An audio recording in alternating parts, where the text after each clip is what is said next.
Hello, I am Edward Berman, and today we're going to be talking about the Tuesday problem.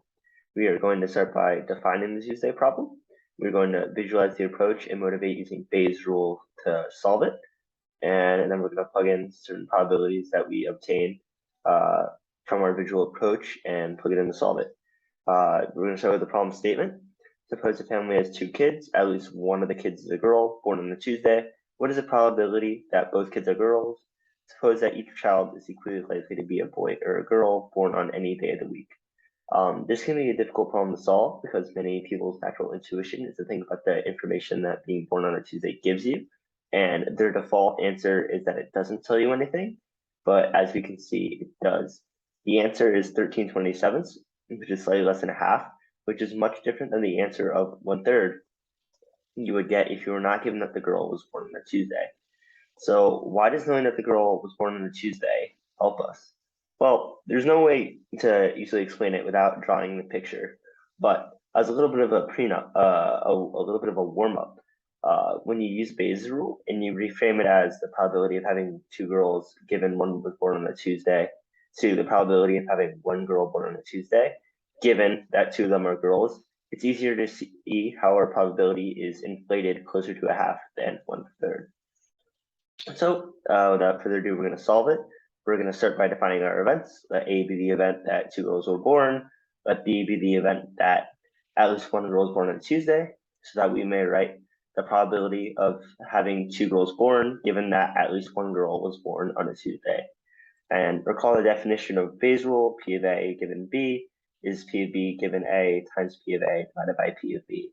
And as a reminder, this comes from the multiplication rule for conditional probability applied twice, sort of from this figure here. We're going to start by first calculating P of A and P of B given A, and that's actually going to help us when we later calculate P of B. The P of A comes out to be a 4. This is pretty intuitive because there's 4 outcomes. We know that the order matters, such that a girl then a boy is different than a boy then a girl. So the probability of having two girls is 1 out of the 4 outcomes. For the probability of B given A, we make the 7x7 grid. This is girl 1, this is girl 2, and then we have 7 days of the week. Note inclusion exclusion principle here. We do not want to double count. So instead of 14/49, it's actually 13/49. 13 colored squares out of the 49 grids, the 49 squares. And then now we're going to calculate P of B. And the way we're going to do that is we're going to condition on all the ways that you can have two children. Two girls, P of B given A is actually one of them, but there's 3 others. You can have 2 boys, a girl and a boy and a girl. Note that if we have 2 boys, the probability is just going to be 0 because you're not going to have a girl born on a Tuesday if you don't have any girls to begin with. But these 3 other terms will be non-zero. We calculated this one to be 13/49, and for the other one, we will get 1/7. As you can see here, if we have 2 boys, we have 1/4 times 0. If we have 1 boy and 1 girl, we have 1/4 and then 1/7. So it's a 1 in 4 chance of having a boy and then a girl, and then a 1 in 7 chance that that girl will be born on a Tuesday. And it's the same if it's a boy then a girl versus a girl then a boy. So you add that as well. And then as stated before, we have 13/49.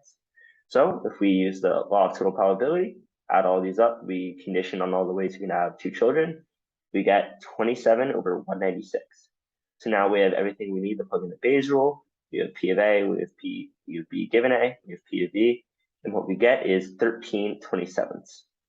So some notes on rigor. To solve this, we used Bayes' rule of total probability and the inclusion-exclusion principle. If I wanted to make a formal proof, I would not need the figures, but I would need to be explicit about the way we define events. And notice that the way I define my events was guided directly by the problem statement. I said A and B. I said A be the event that 2 girls were born, and B be the event that at least 1 girl was born on a Tuesday, so that I could write a probability that 2 girls were born given that at least 1 girl was born on a Tuesday, which matches exactly what I asked. What was asked? What is the probability that both kids are girls given that one girl is born on a Tuesday. And so, in summary, we defined the Tuesday problem. We went over its significance and counterintuitive solution. We introduced Bayes' rule and used visual status calculating probabilities.